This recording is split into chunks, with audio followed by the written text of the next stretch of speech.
All right, good deal. Okay, so T-beam analysis. One question I actually left buried in the quiz number 8.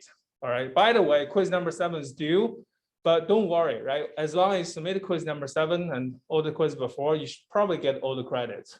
Okay, I'm pretty lenient on those. Quizzes are usually for you guys to practice, for me to check attendance. Okay, so I'm not so worried about the quizzes. But for this quiz number 8, there's something in it. Okay, I haven't shown you guys, so let me show you right now. One question about this is when we do a T-beam analysis, we have shown you guys design last time, right? Review what we have done before. We said, if I have a T-beam, I need to cut the beam into 2 parts. One is this tiny little bit of wings here like this, and the other is the web. Is that right? And what we did is that we have a moment, desired moment mu here, and the design moment Vmn has to be greater or equal than mu. So that is design. Okay. So you notice, you probably have noticed and should notice by now, everything we do has 2 parts. Singly reinforced section, analysis, and design, isn't it? Doubly reinforced section, analysis, and design. We haven't talked about design yet for doubly reinforced section. So far, just analysis, right? And then we went on with T-beam, and we just talked about design. We haven't talked about analysis yet, okay? Now you may say, oh, this is a messed up order, but the reason for this is because these are the priorities, okay? We teach them to you guys by priorities. That's how important their sequence in this way, okay? So for the T-beam analysis, it's not that bad because for the design, you start by assuming phi equal to 0.9. You use mu, which is applied moment, to get you the required reinforcement area. And when you do that, this is actually under assumption that assume scenario number 1. Now, quick flashback. What is scenario number 1? A quick option for you guys. Is this a scenario number 1? Or is this a scenario number 1? Which one is it? This one or this one? Left or right? Right? This rectangular one is it, right? That is scenario number 1. Meaning I assume it is rectangular section. And let me just assume that the whole block have a compressive zone A that is smaller than HF, which is the flange height, isn't it? And we proceed with that and find out actually the A, it is not smaller than HF, meaning it is no longer scenario number 1, and we move to scenario number 2. So what's so good about scenario number 2 is that the stress distribution in scenario number 2 is known. In a sense, is that in the scenario number 2, we assume all these tiny flanges. Have seen or are seeing a 0.85 F'(C), full compressive strength of the concrete from the windy stress block. Okay. Now, from yesterday's review, there are some words that might mess you around, but those 0.85 F'(C) is called magnitude. Okay. And when we talk about the height, that is A or C. Okay. Effective compressive zone size, effective compressive zone depth, those are A and C. Okay. So those are differences. Now, with the wing taking care of the 0.85 F'(C), all I have to do is do the compression from the wings, bless you, and that I can get the full compression force from the flanges. And from there, I got a compression force from the flanges. I can find out the tensile reinforcement needed for the flanges. You say, why? Because the total compression force offered from the flange has to be equal to the tension force offered by the reinforcement for the flange. And that is ASF Fy. Is that right? So that's how we determine how much tensile reinforcement will help balance the compression force from the flange. Then the rest of the reinforcement do what? The rest of the reinforcement will not look at the foam, but the rest of the reinforcement will help balance the compression force from the web. And that's where we started taking a look at this is the moment for web and find out the reinforcement for the web, and then evaluate A and evaluate phi and get them in and move on. That's how I did it last time. That's how I did it last time. Okay. Now, I don't really like phone, so please, sir, put that away. If you really have to look at the phone, talk to me off class. I can give you mine if you really like it. I think mine's the latest version. Okay. Now, this is how we do T-beam design. This is how we do T-beam design, right? We were at the point that we provide the reinforcement area, and we say like we select the bars. 8, number 9. Okay. And that much of a reinforcement area should cover the 6.6 inch square of required reinforcement. And the quiz is to tell you that I have a section determined. I have reinforcement put it here. I want to find out how much capacity I can have from my section. Okay, so I want to find out the moment capacity, Phi for this section. All right, so what to do? What to do? What's your intuition tell you? Your intuition should tell you that let's follow the same procedure we did for design. Assume scenario number 1. Okay, assume scenario number 1. Okay, and mind you that I did not have the number worked out, but I have the procedure established, so you should be able to see it. Okay, assume scenario number 1. What we do with that is, okay, now let's just assume I have a box. And of course, this is a T-beam, right? And the box have the effective width of BE, okay? And have the compressive zone of A. And be careful, this A here has to be smaller than HF. That is the assumption, right? So we can do something to check. How do we check that? Now, okay, look, if I'm trying to find out the total compression force from the flange in scenario number 1 here, what is it? Now we start with 0.85 F prime C, and you know naturally we have to use BE, which is the effective width of the section, and then use A. Okay, use A. All right, and now that is the total compression force from the flange, all right? So with that, next thing we do is we know this compression force has to equal to the tensile reinforcement, total tensile reinforcement, right? Provided the tension force, ASFY, got to equal to 0.85 F prime C, BE, and A. In this case, do we know the total reinforcement area? Do we know how many bars I put in the section? Yes? Do we know or not? We know, right? And that's not answer on the phone, okay? We know the total reinforcement area is what? 8, number 9 bars, right? I put them in. I don't know where I'm going to put them, but let's say I put them in, right? And now the total area AS is somewhere.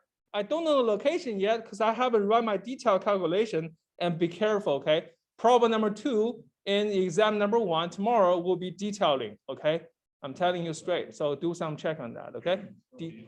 Oh, sorry. Sorry about that. Okay, my head. Okay, so be detailing. Okay, be careful about it. Okay. Now here, if I have AS, let me say this again. I don't know the depths. I don't know the depths. Okay, I don't know. I'm putting bars in. I just have a reinforcement there. Okay. So what I end up with is I can find A now. Isn't it? I can find A now. Okay. Since I don't have the number worked out, you have to help me. Now, AS is 8 number 9 bars, so 8 inch squared. FY, let's assume it's grade 60, so 60 KSI, and divide by 0.85. And now we have a very crappy concrete in this case. That is 3 KSI, remember?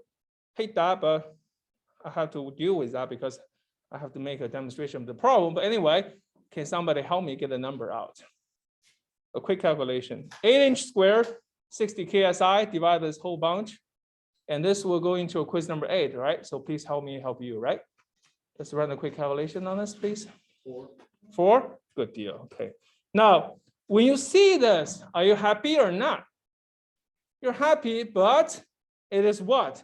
Greater than HF. That is 3 inches. Are you happy or not? Probably not. Why is that? It's no longer scenario number 1, isn't it? So we just confirmed that it is no longer scenario number 1. You may ask, Bob, wasn't the whole idea last time you taught the design of this to make sure that this is in scenario number 2, not scenario number 1, right? That's how we got there. Remember, we check with scenario 1 doesn't work, then we go to scenario number 2. Remember, that's how we got there, right? But you have to check it every time. That is RC design for you, okay? Confirm, validate, one tiny step every time, then you go fast eventually, okay? Check every step. Now, with that, we're falling into the case of scenario number 2. All right, the tricky question, if it is scenario number 2, is what is my effective compressor zone A? What is my effective compressor zone A? How do we determine that? How do we determine that? We cannot determine that. So this is what we do. Assume we're in scenario number 2. What we do know is the total compression force from the flange is 0.85 F prime C BE multiplied by the flange height HF. Is that right? In scenario number 2, all my tiny flanges take care of the compression. Sorry, this is not BE, minus BW, okay? Take care of the flange height, right? All the 2 tiny wings take care of the full compression, 0.85 prime C, right? So now let's run it, right? So total compression force from the flange equal to 0.85. And again, I have 3 KSI concrete, pretty crappy, and 47 inches of width. And let me check my BW. 11 inches BW and 3 inch of height of the flange. What number you got? Come on, help me out. Help me to help you, right? Jerry Maguire, right? Help me, help you, right? Folks, what you got? Louder, please.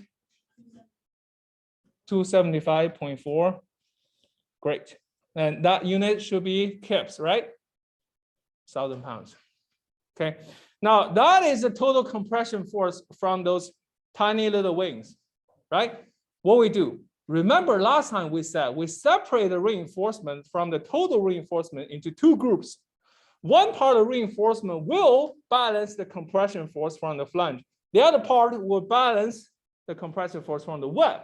So we're talking about flange here. So easily ASF, and then again, assume everything yielded Fy should equal to a 275.4 kips.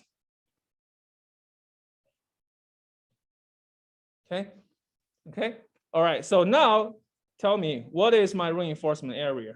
ASF equal to 275.4 kips and divided by 60 KSI. How much you got, guys? Louder, please. 4.59. 4.59. Thank you so much. Okay. Do I get a second on this? Good. All right. Good deal. Now, let's see. Total reinforcement area is what? How many bars I have, guys? Oh, come on. You're a designer, right? You got to remember how to count. Cannot be like Bob, right?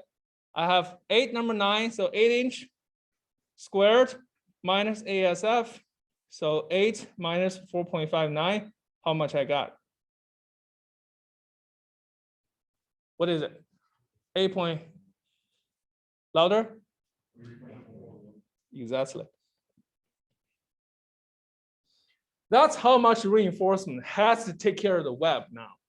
What we do, we let ASW multiplied by Fy, that is the total tension force to balance the web, equal to 0.85 F prime C and multiplied by BW here and multiplied by A, because now we're just dealing with the web now.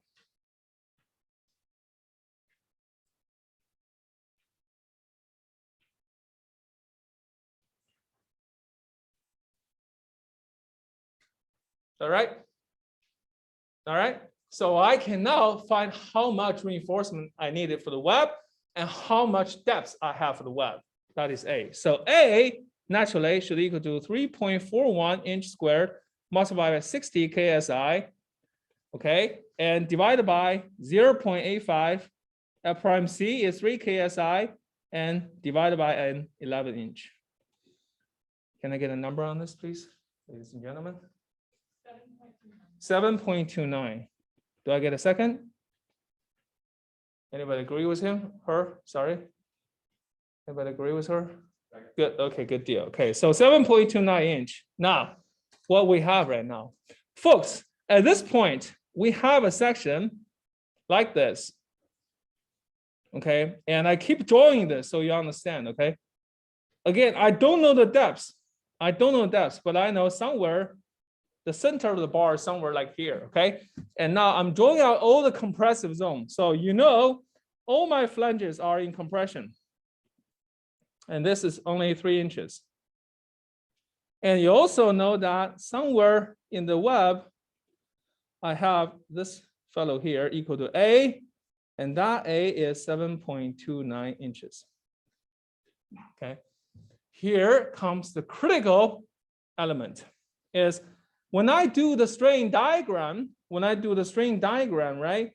And this is where the steel reinforcement at it is here, epsilon Cu, when the compressive strain of concrete is at 0.003, and plus you do a straight line here and connect here. And now this guy here, apologize, let me make it a little bit deeper.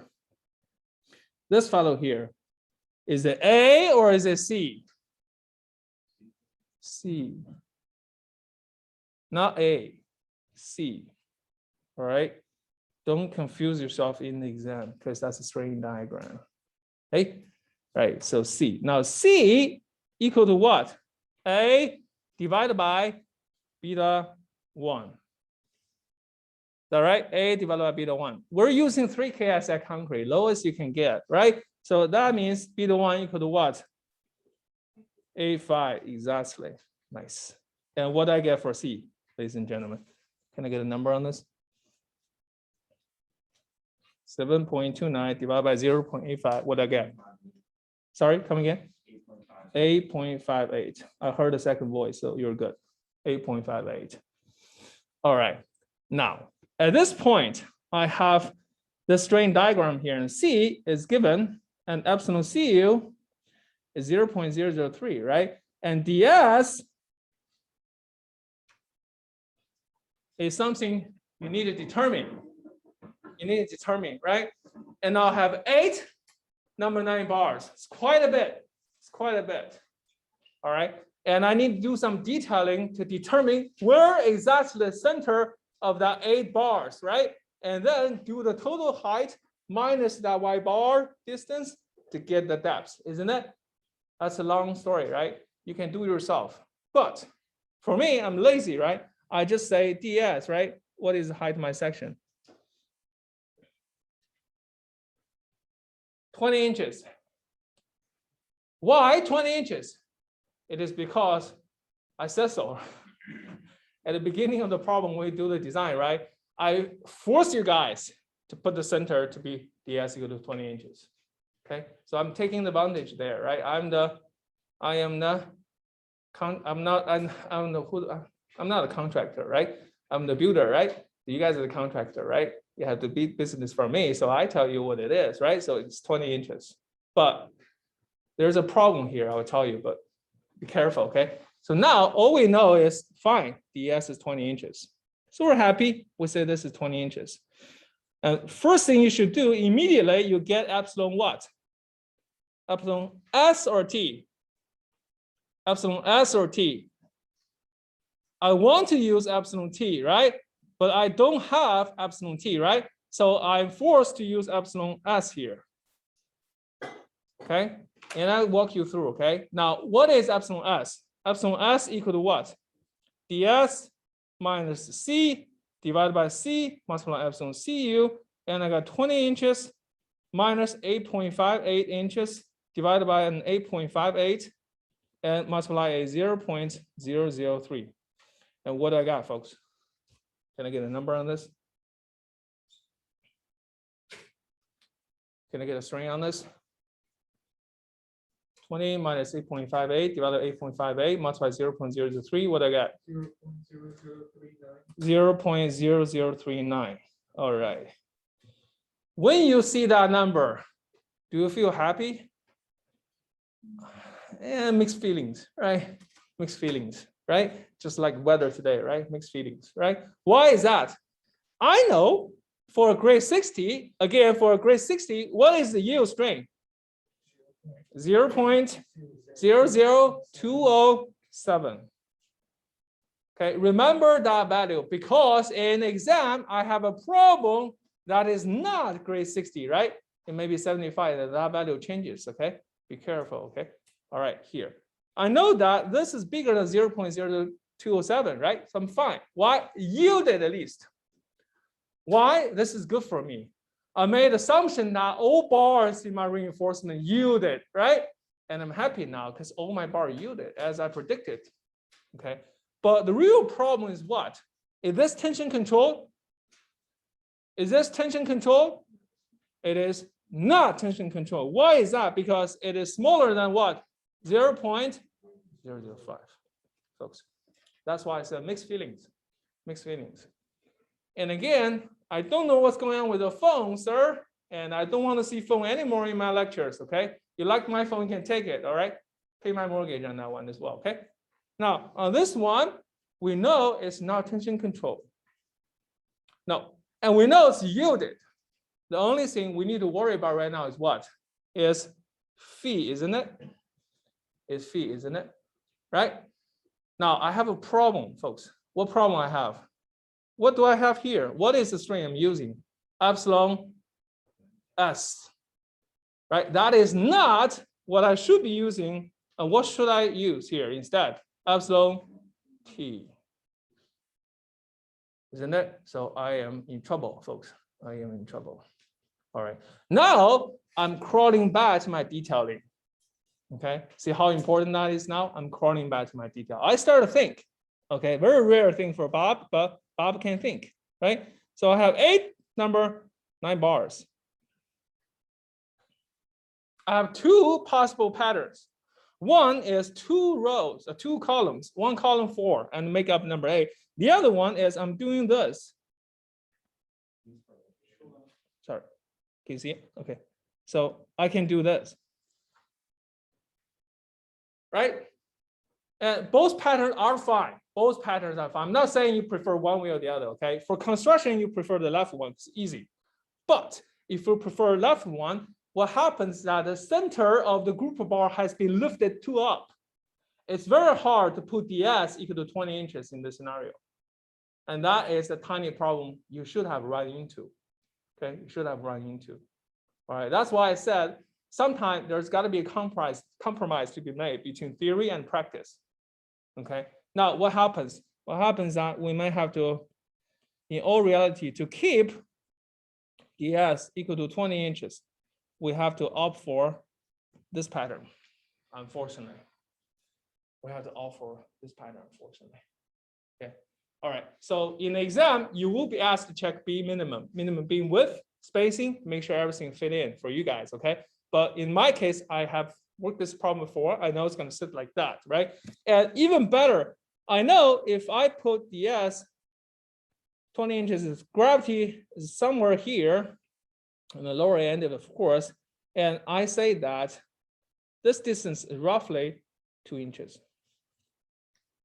Okay, check me, okay? I just don't have time. I don't want to run through here details, but check me, okay? I got 2 inches approximately deeper down. So that is means dt equal to ds plus 2 inches. So I got dt roughly equal to 22 inches. 22 inches. And this is by experience. Check me, okay? I could be way off. Check me, okay? Don't trust me too much, all right? Now, dt is 22 inches. Now, with this number, what I can do is I can go back and calculate my epsilon t now. And dt minus c divided by c epsilon cu.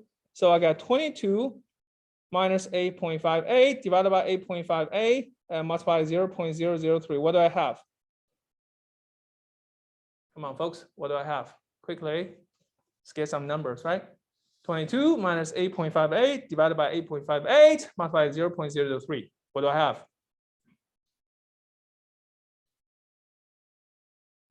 Only 2 inches of difference. Only 2 inches difference. Not big deal. In the construction site, somebody just sink the bar a little bit deeper, right? 2 inches, not much. How much you got? 0.0047 or 5, right? 7 or 5? 7. When you see this number, are you happy? You don't happy, right? You're not happy, right? You say, just so close to my tension control limit, isn't it? So close to my tension control limit, right? And folks, you have to live with it.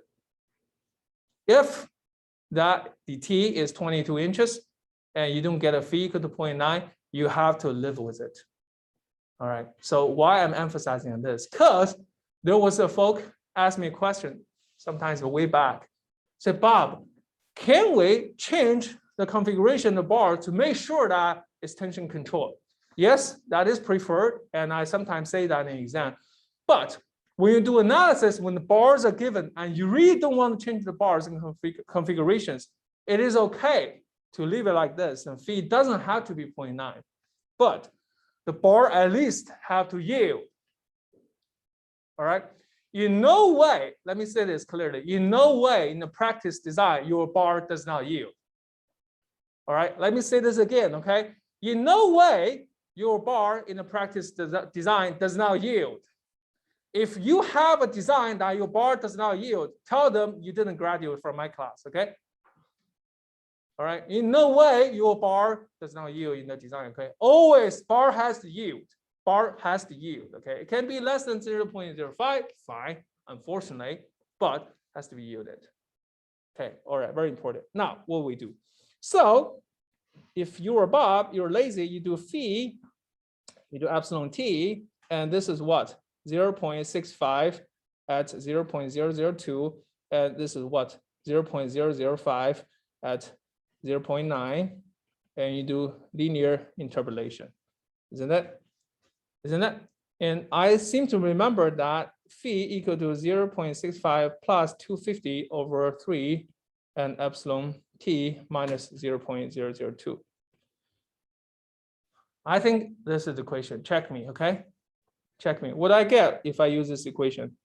Folks, what do I get? You should have this equation on your crib sheet, okay?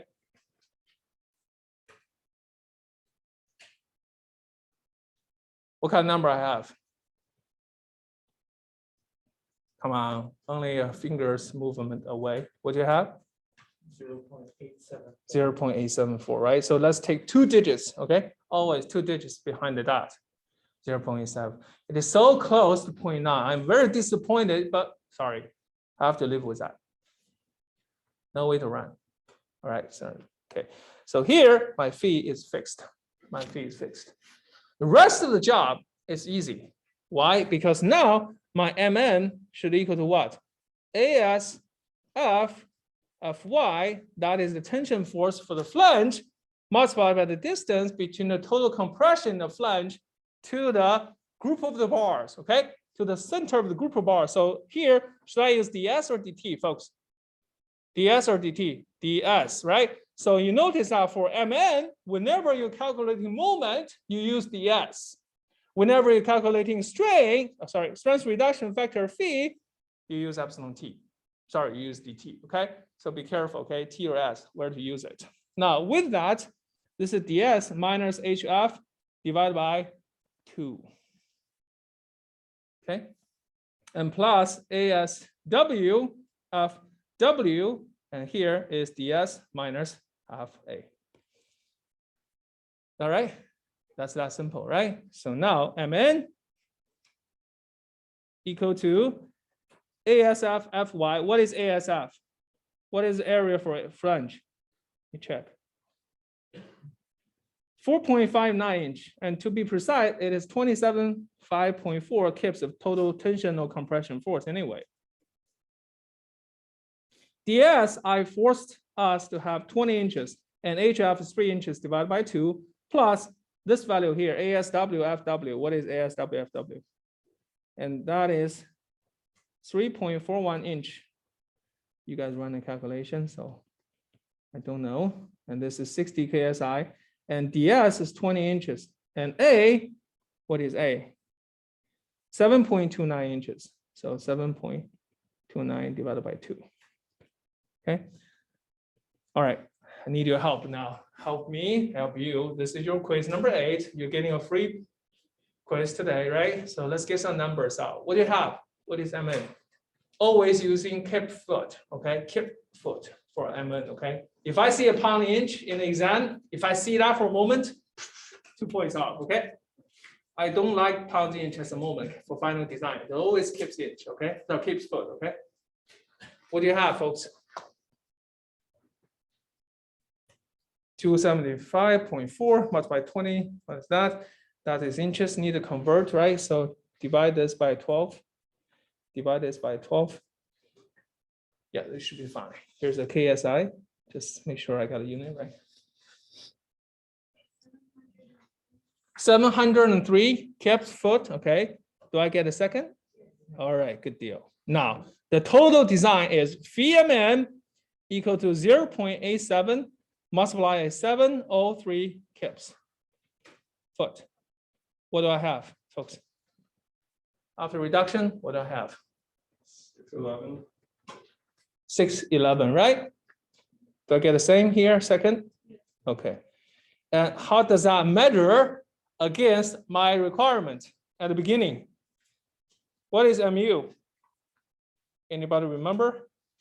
I don't. Say it again. 533. Great. Thank you so much. 533. So phi MN eventually equal to 611 kip foot, and that is greater than 533 kip foot by a lot.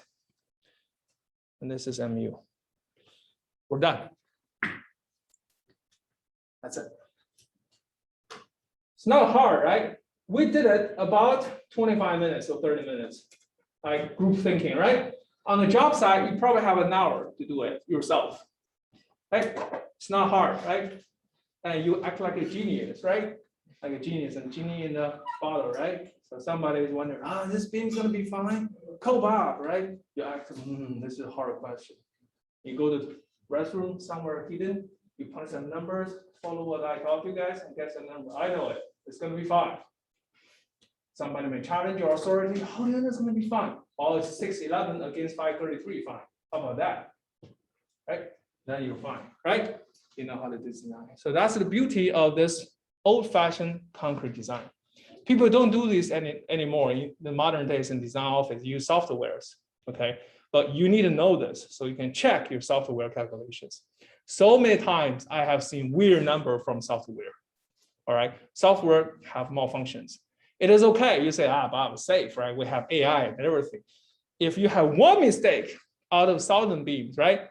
Your life might be in jeopardy because you are responsible for that, right? So always check with hand calculations, okay? Listen to this, always check with your hand calculations.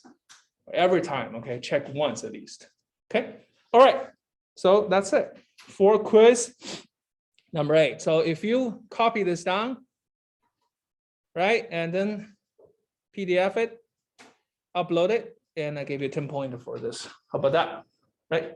Good deal for an exam week. Yes. I could not understand when you move the bars, like from this lineup to this lineup. So the reason I move these bars is that I'm thinking about concrete cover. Okay. So how much of a total beam height I have, right? So I look at the sections, right? From get-go. Look, I only have how much? 23 inches. That's including the HF, the flange width, right? So what is the bars I'm using? Number 9, isn't it? Number 9, isn't it? And let me just, this is a very good question, by the way, folks, okay? This is practical thinking. So number 9 bar, each bar, what is the diameter of that? Number 9, 9/8, right? Is 1.125 or something like that, right? So 1.125 is roughly, this is 1.125 inch. At least I need to have a concrete cover, clear cover, or say 1.5 inch, just to be safe. Sometimes I use 2, but just be safe, 1.5, right? So immediately what I have, 2.625 already. Okay, and I want to have a center of the bar to be 20 inches, right? That means if I put all these bars, I know if I put 8 bars, right? 8 bars, then the center is roughly in the middle, but slightly lower maybe. Okay, but roughly there, and this distance has to be what? 3 inches. Is that right? then this distance has to be 3 inches. What I already have is what? 2.625. I only have 0.4 or 0.375 inch of spacing to play around. And this 0.375 inch, I have to put another bar, another spacing between bars, and half of the bar diameter. That is practically impossible, isn't it? So I see that immediately. I say, sorry, folks, I cannot fit my bars in. I cannot allow my construction crew out there suffer. Because they will look at a plan, they say, oh, some dumb, blah, blah, blah, design this. Right? Has he ever seen a bar before? Ever touched a bar in the field before? Does he really know what it takes to put a bar in? I don't want my construction crew to suffer like that, right? Because they're in the last minute, might be pouring out there, right? They get dry, the concrete coming, they don't have 2 hours to pour. What are they gonna do? They cannot call back the concrete, usually. They'll just have to sacrifice. And they tell a report and tell you, unfortunately, I had to put a section like this. Calculate it, make sure that's okay. If not, demolish and redo it.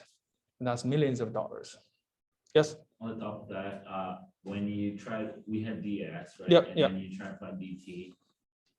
Would DT be the same for both cases or no? No, it will be totally different. That's the point. Yeah, why is that is, well, I wouldn't say totally different because it depends on aggregate size and how I arrange my bars, right? But close, I'll say that close. But this 2 inches after my calculation is post-mortem, right? And you need to check me on that to make sure I did it right. I'm kosher, but that's a rough estimation.